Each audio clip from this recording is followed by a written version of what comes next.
You're listening to Feathers, a podcast of stories about God speaking and his people having just enough faith to believe him and obey.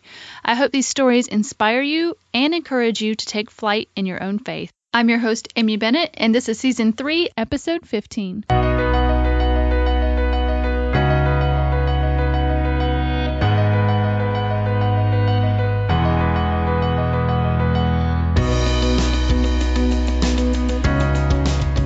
Hey guys, and welcome to Feathers This Week. I am so excited to have you here.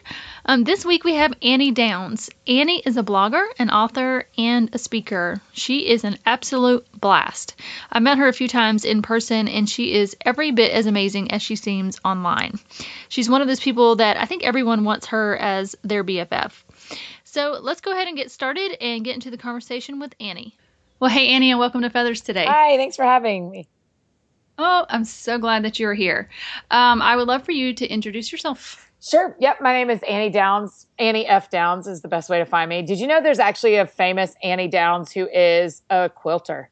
No way. Oh, Amy. Yes, it's really funny. So we always use the F so that people know that I'm not the quilter. I'm the author. So, that's so funny, I know. Because there's a ton of Amy Bennett's, and I have to use Amy J. Bennett because there's some art. It's so funny. There's an artist in New York that's an Amy Bennett. Yes, it's funny. So that's why I use the J. And it's annoying. But yeah, but it's funny. I mean, mine's very talented. I'm sure yours are too. But so Annie F. Downs. I'm an author, a speaker. I travel a lot and speak at different places. I'm a blogger-ish, but I'm actually much better at Instagram than I am at blogging these days. And yeah, I have 5 books out. Perfectly Unique, Speak Love, and Speak Love Revolution are for teen girls, and then Let's All Be Brave is for men and women of any age. And then my newest one is called Looking for Lovely. And it is for women that are, trying to find hope and trying to survive the hard things, whether you've had a hard life or you just have hard experiences. How do we survive?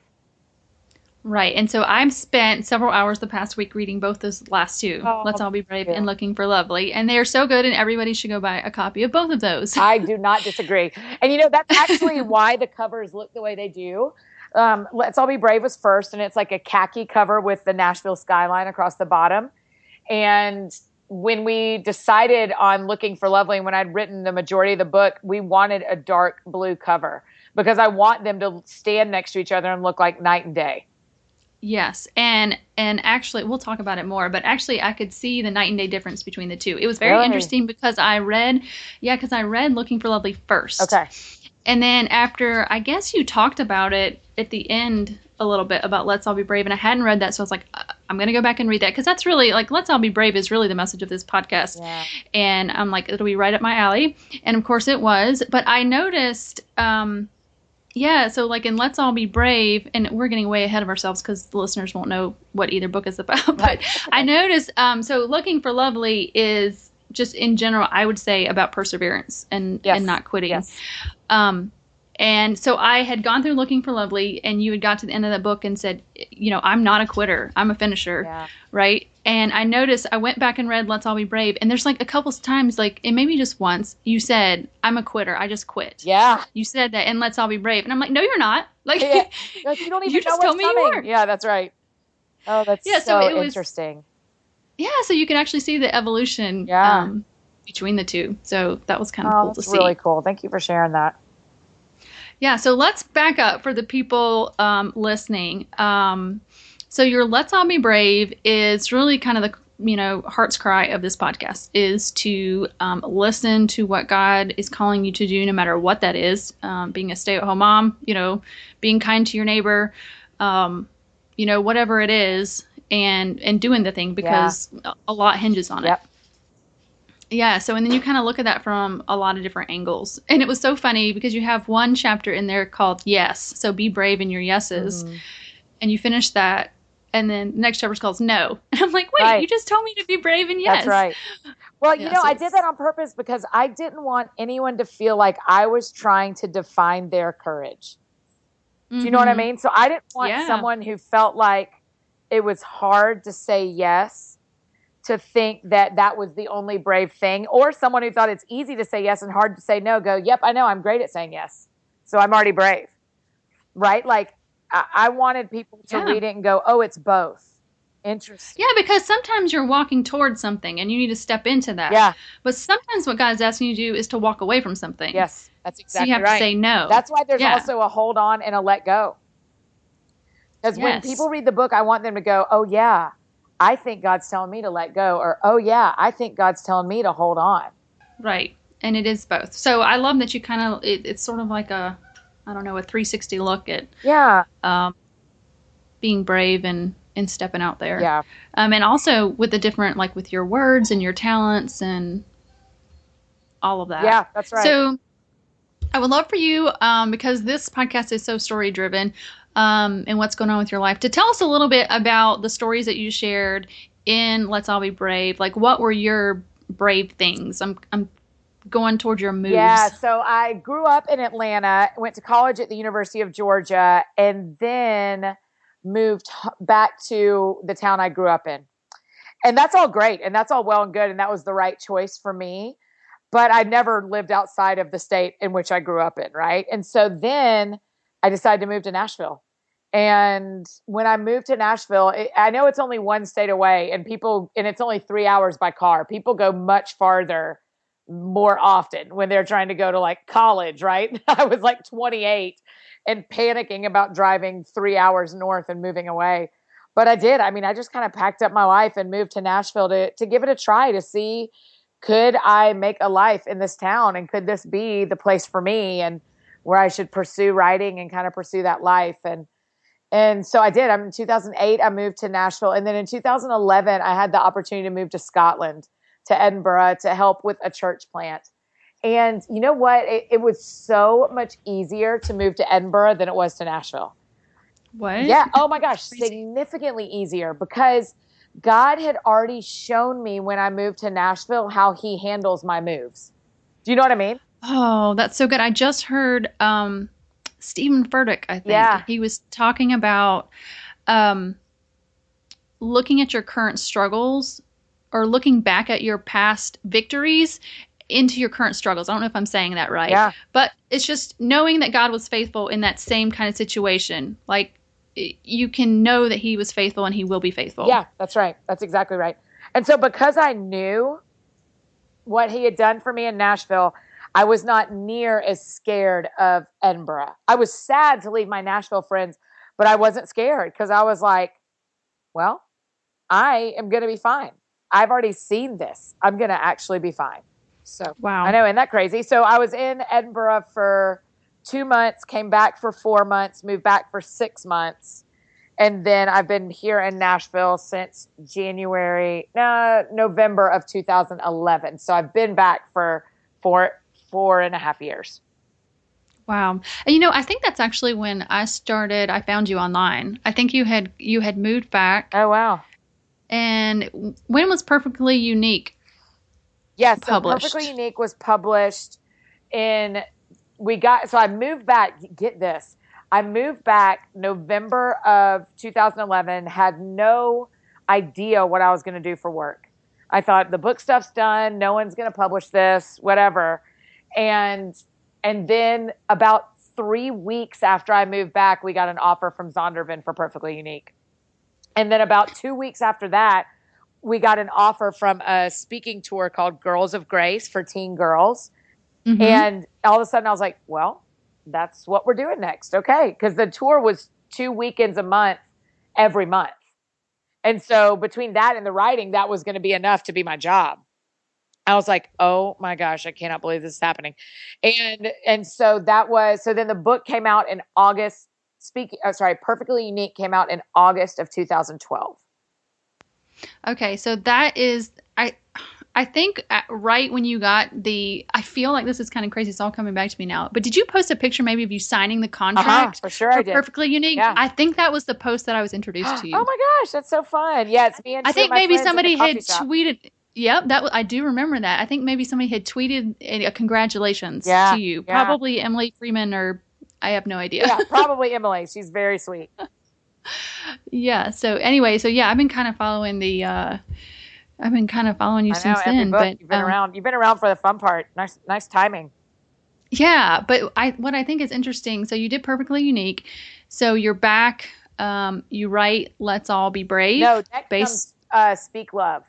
Speak Love, yeah, right. Speak Love and Speak Love Revolution were next. And so I wrote both. I wrote Speak Love kind of like in 2012, early 2013. I had probably been working on portions of Let's All Be Brave the whole way through because it was the book I always wanted to write.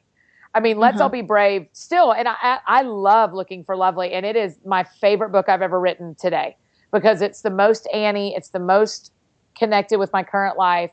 But Let's All Be Brave is the book I always dreamed of writing.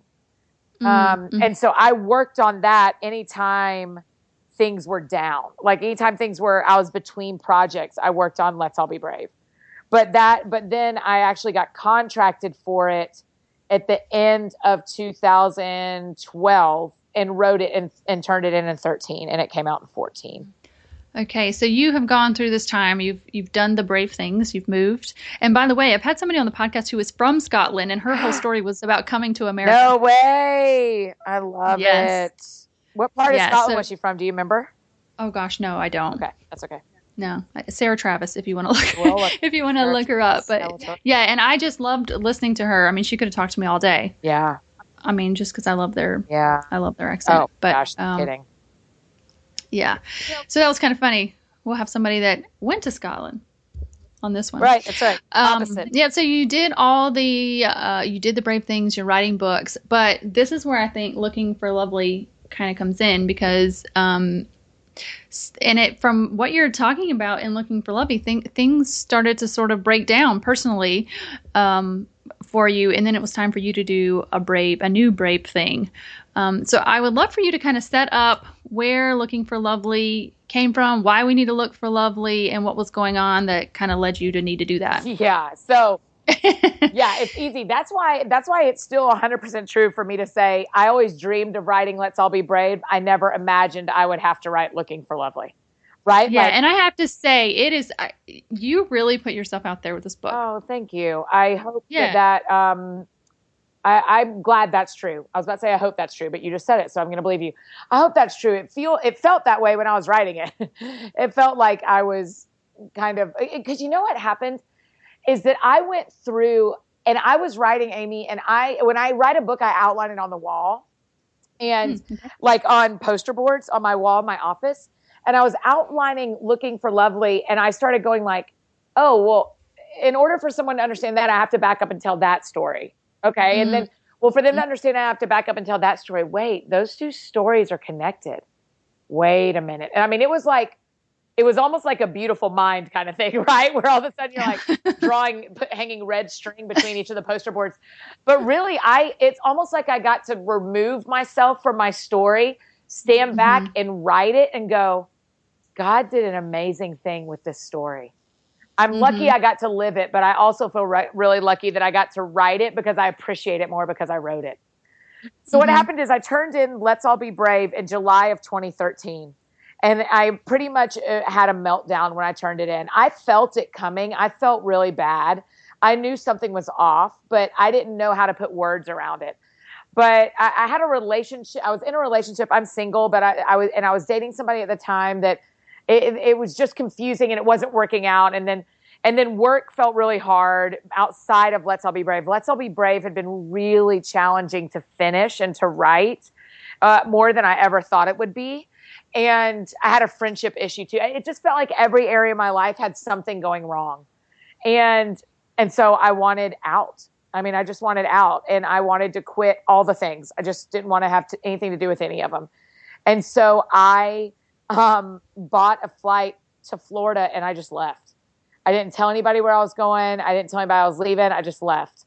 And it was a really eye-opening decision for me because I've never done the like real crazy stuff before. I've done moderate crazy things before, but I've never done the like get on a plane and fly away from your people crazy. Yeah. And so that was new for me. That was a new move for me. But because God is really kind and generous, he did not let me get very far because before the plane even took off, a married couple friend of mine got on the plane with me. And I was like, wow. Welp, there goes, it's almost like Jonah. Like hey, Annie, you can't run from everything. Particularly you can't run from God. And he's kind enough that he doesn't let you.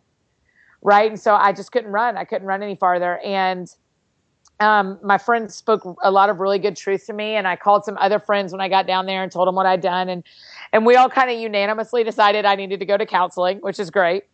And so when I got back to Nashville, I kind of got into counseling, and we started digging into some things, and all of a sudden I realized, like, I've always, whenever things felt hard, I wanted to quit.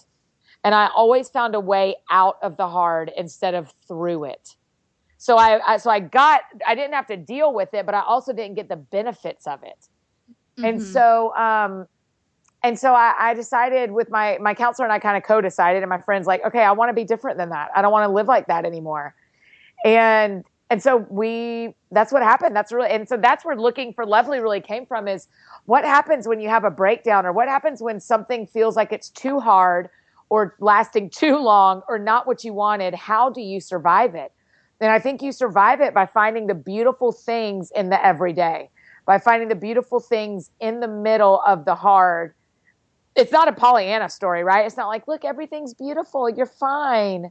But it's like, no, when I feel like my life is chaotic, I go and eat sushi, because sushi is really symmetrical, organic, colorful. It reminds me that God is a God of order. And I started opening my eyes to those things around me and seeing that God, God had these lovely moments in my life that would help me, almost like knots on the rope that helped me climb to the top. There were these lovely moments that would help me not quit doing the hard thing, but get through the hard thing. Yeah, let me interrupt you and read a quote that you wrote. Okay, yes, read my writing. Yes, let me read you your writing. No, because I want the listeners to hear this, because it's so good, and it's exactly what you're saying. There is a correlation I'm finding between beauty and perseverance. It feels like beauty might be knots in the rope you are climbing, gas stations along the cross-country journey, the water station strategically set up on a race course. Beauty is what makes it possible to keep going. And beauty is in the eye of the beholder, isn't it? It's not just in the things everyone sees, but it is what you see, what sticks out to you, the unique moments God gives you to collect up and hold on and draw strength from. Yeah. Yes. So this is not to say and I think it's interesting that you picked the sushi. So there's a whole chapter on sushi and why it's one of the things that when you look for lovely is one of those things. Yeah. But I know your book talks about struggles with food. So so that it gets into that, the struggles at how you numbed your pain really with food. And that's not what you're saying at all. Right. Right. So, and because you can't make food the enemy either. Right. Yes. Like you can't decide that, well, then I'm not going to eat, or then I'm just going to treat this as fuel, even though it is fuel, and that it is meant to make, I eat salad every day because it's good for my brain. I'm not trying to get in a bikini. I'm just trying to make my brain work every day. And so I eat salad every day. So that being said, it was removing the power of food as my friend and now considering it a powerful source of life for me and something beautiful. Yes. So I just wanted to make that distinction for somebody who may not pick up the book, that's not what you're saying. And I know that's something that you've walked through. Yeah. So I wanted to point that out. So you're on this, you're on this journey, you've done the brave thing and you've gone to counseling and you're deciding to push through the pain, and sit with it. And so most of the rest of the book, and I love the way that this is written, it's sort of essay style. Mm-hmm. The bulk of the book are all the things that you find that are lovely. Yeah, yeah. Because that's what I started doing is I write about this in the book too, but there's just such a difference between looking and watching. And when you're watching a movie, when you're going to go watch a movie at a theater, you buy a ticket, you buy the popcorn, and I buy a Coke Icy, and you go sit in the theater and you wait. You wait for the previews to start, and then you wait for the movie to start. But you never are really invested in the situation because you know the movie's coming.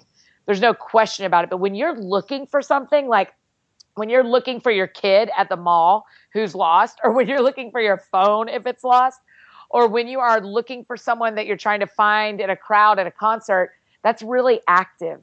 And that's what I think is the difference. We can't just sit back and relax and expect beautiful things to float into our view. It's like, no, today's really hard. I've got to find a way to find one thing that shows me that God is still good and that life is still worth living and that this is a beautiful place to be. And you have to do that. You have to find that. And so it's very active. And so that's what I started doing. I started looking around my life and going, okay, this is beautiful. This is beautiful. This is beautiful. Right. And really figuring out, even on the worst days, sushi's beautiful, right? And even on the worst days, even if we don't always get along, my friends are a really beautiful, lovely part of my life, and even if I don't enjoy exercising, my BFAB fitness class I go to a couple times a week is still really good for me and a really lovely place. Mm-hmm. And so all of these things are different for everybody. Yeah, that's right. They're all different. And that's one of the hard parts about doing a book like this, because you go like, I'm going to tell you my answers, but those don't have to be your answers, right? Like find your answers.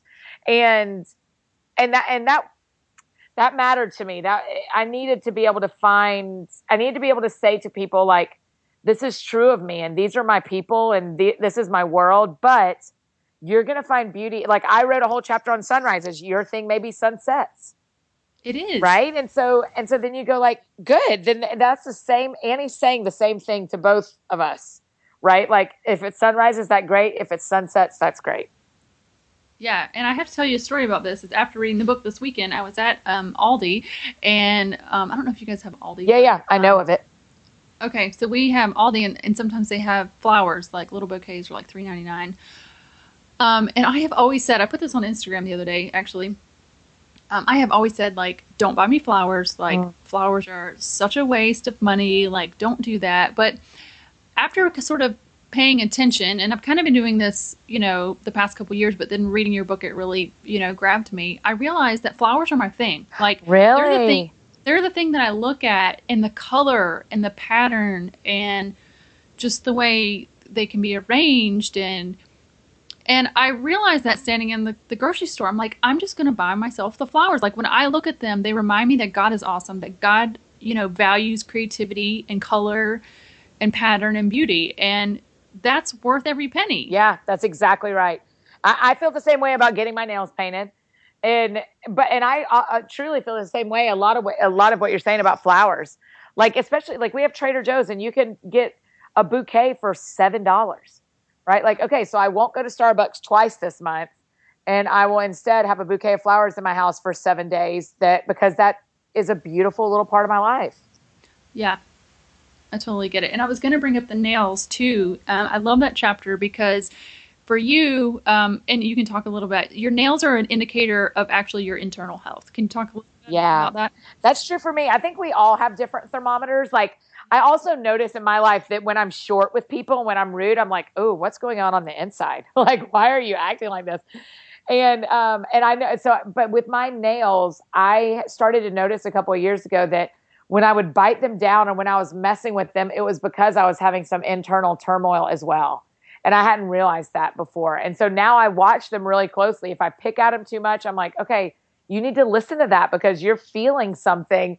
And instead of feeling it, you're trying to mess with your nails. So that's one of the things my counselor and I talk about a lot is like, feel your feelings. I know that sounds silly, but so much of my life, I spent time not feeling sadness. I did not want to feel sadness. And so what could I do to avoid feeling sadness? And that's no way to live, right? And so it's just everything's changed a little bit. Now I go, okay, I feel this and I feel sad and that is okay. And that is going to be fine. So do you think, and because your history is that you've been a church girl for, long time. Yeah. And I kind of felt this way, and I have been too. And I wondered this, because I've often felt the same way, is that I always looked at negative emotions like really bad, like sinful bad. Like you can't be angry because that's a sin. That's right. And so you try to avoid it. Right. And so I think that's something I've had to learn. I think that's true. I think that we convince ourselves, I don't want to feel sad because I don't want to feel sad, right? Like, and I shouldn't feel angry because we're not supposed to feel angry, or I shouldn't admit if I feel lonely because everybody else isn't saying that. So why should I say that, when those are all real feelings that we should choose to feel. Because when you don't feel your feelings, they bottle up and come out in other ways, right? Like you're not going to be able to hold in your feelings. They are going to find their way out either in how you treat other people or in how you treat yourself, whether you eat all the food or you eat none of the food, whether you exercise. My thermometers, let me tell you my two thermometers. Yeah. When I'm stressed. I go get a Mountain Dew and I go to Taco Bell. Yeah. Oh, come on with that. If I'm drinking a lot of Mountain Dew and I've given up and I'm like, I'm just giving in, I'm going to have the Mountain Dew, or I'm going to Taco Bell. I'm like, okay, I'm stressed and I've got to stop. I got to back up. Yeah. Yeah. That's it. And I think that's really smart. And I don't think it's always bad to have a Mountain Dew or go to Taco Bell. Right. So I'm also not saying like, everyone throw your vices out the window and don't ever look back. Right. Because that's not real either. But when it's like, 3 times a week, you need to figure something out. Yeah. Like something's going on. It's just a flag. It's just a flag. That's it. You just need to listen to it. I'm not even saying you have to change. You just need to listen to it. Yeah. Yeah. The other chapter I really, really liked is, I believe it's the one on the athletes where you talked about learning about grace and part of being part of persevering is actually learning to rest and giving yourself grace.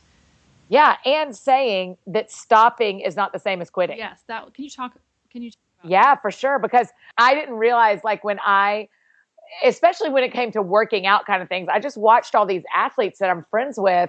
I'm friends with a bunch of Vanderbilt baseball players and a guy who was a professional football player here in Nashville. And I watched them and they like don't give up. They never quit. But that doesn't mean that they don't like stop working out at some point. Like they've learned the balance of giving themselves grace to stop a workout if they can't lift the thing and come back to it tomorrow. Right? Like it's this grace to go, I can't do it today, but I bet I'll be able to do it tomorrow.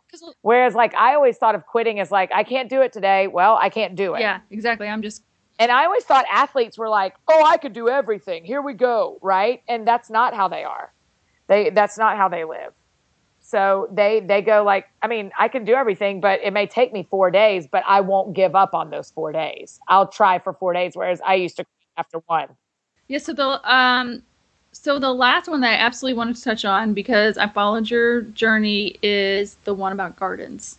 So about 8 months ago in September, I got to go to Israel. And I'd never been to Israel before. And I was so moved by the Garden of Gethsemane. I'd never seen it before, obviously. And in my mind, I'd always pictured the Garden of Gethsemane as like really far away and like from Jerusalem, like Jesus like hiked over there. But it's not. It's like across the street from the city of Jerusalem. And all of a sudden, I kind of had this like eye-opening moment of like, oh, Jesus like was a city guy who loved having some of the country right there beside him. And it made me think of like Central Park in New York and Radnor Lake here in Nashville, like just a little piece of nature inside the city is so life-giving and so beautiful. I go to Radnor Lake here all the time. And in fact, when I was in New York, while I was writing this book, I took a break from writing and was walking around and passed by this incredibly beautiful park on 9th Avenue in the East Village. And I thought, oh my gosh, this is why I came here. Like I came here to see this and I didn't even know it. Like I came here to see this one part and I didn't even know it, but it was so beautiful. And I'd been really stressed about writing. It had been a long day and I'd written some of the hard stuff that you mentioned in the book. And I just needed to get out. I just needed a break. And there it was. Like it was just right there, this beautiful park. So I've just grown a real affinity for garden-like places, for places where things are growing and thriving and natural and where seasons happen. Like I think it's important to notice where seasons happen.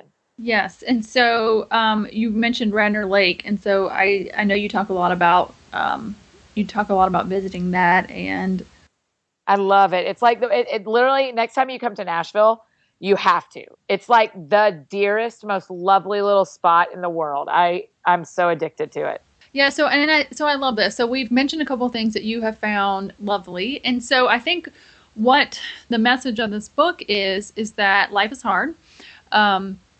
as God calls you to certain things, and you talk about it at the beginning is, let's all be brave, like do the thing, but we have to be able to persevere through Right. that. We can't give up. And so it's finding the things. To me, this is what I took from it. It's finding the Yeah. things that are the knots in the rope that will help you get through Mm. the hard days, and then purposely going after those. Yeah, that's exactly it. You nailed it. That's exactly right. Yeah.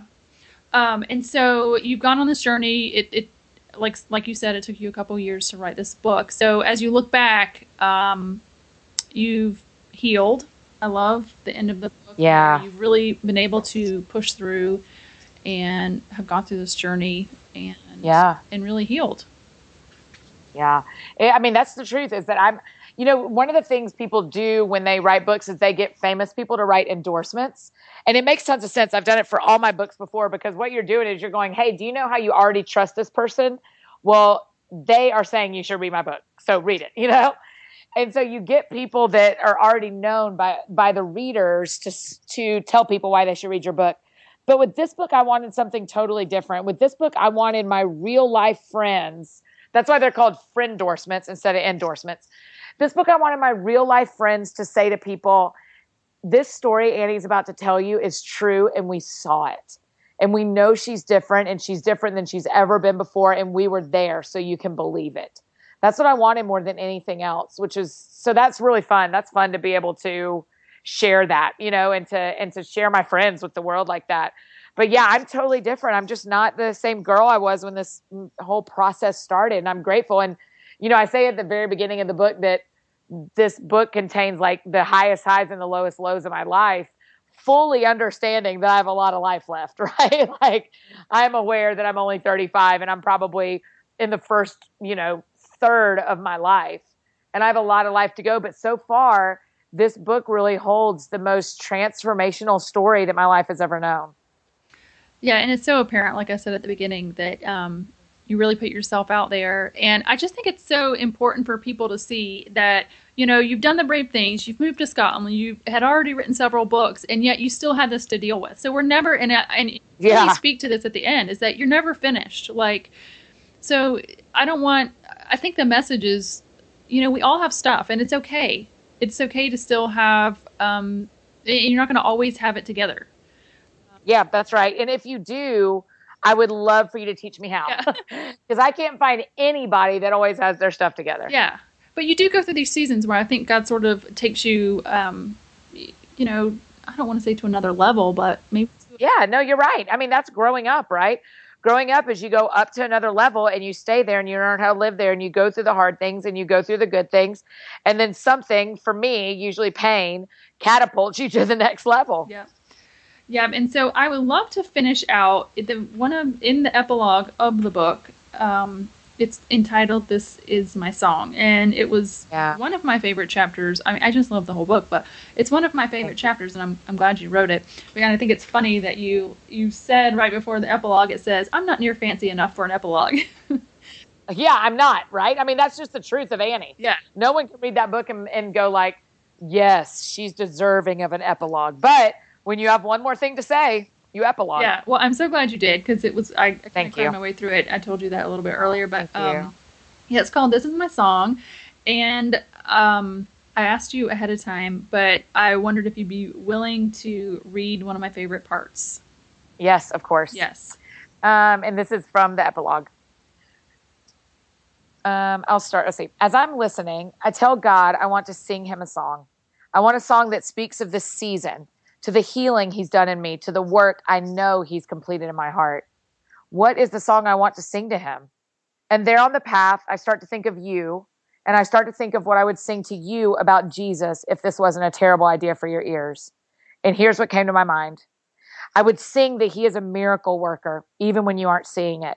I'd sing that his love is unmatched, and you can see that best in the darkness. I'd sing that my life is only because of Jesus and only for Jesus. And the mess of an Annie I would be without him is almost too painful for me to imagine.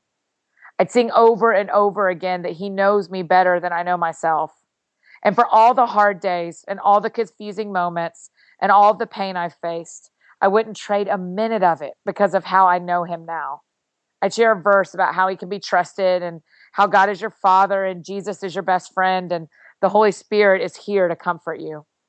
I would sing that I know no greater joy than living life with Jesus, and I lack absolutely nothing because I have him. Well, that is just beautiful. Thank you for reading that. Thank you. And I appreciate you. I appreciate you loving it. That means a lot. yes, and I mean, I think that's the message through all of this. We talk in this podcast about doing the things that God calls you to do, um, and they're so important. But at the end of the day, it's really about what Jesus is doing with us and what we're doing with him, and how we can find him in all of these things. And really, at the end of the day, when you meet him and when you go to these different levels and he travels with you through all of these things, it really is just falling in love with Jesus and walking with him, and how beautiful that is. Yeah, that's exactly right. You nailed it, girl. Yep. All right, Annie. Well, thanks so much for spending time with me today. Oh, thanks for having me. I really appreciate it. Yep. So, well, before we go, tell people how they can find you and find the book. Yeah, so the book is easy to find. It should be at any of your bookstores, your local bookstores. If they don't happen to have one, go ahead and ask them to order 5. It'll be easier on your neighbors.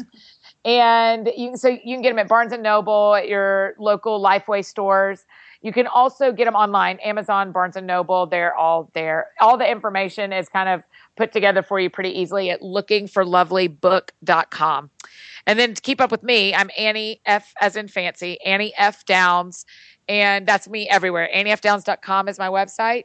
And then Instagram, Twitter, Facebook, Snapchat, anywhere you want to find me, Annie F Downs. All right. Everybody go follow, buy, do all the things. Do all the things. All right. Thanks again, Annie. Thanks, Amy. Well, guys, I hope you enjoyed that conversation with Annie. The one thing that I want to remember from this episode is to simply look for lovely. Since reading this book and having some time to think more on it, I've really tried to nail down some of my go-to things. I mentioned flowers and sunset in the episode, and then this weekend, you might have seen on Instagram that my family went to see the show Stomp.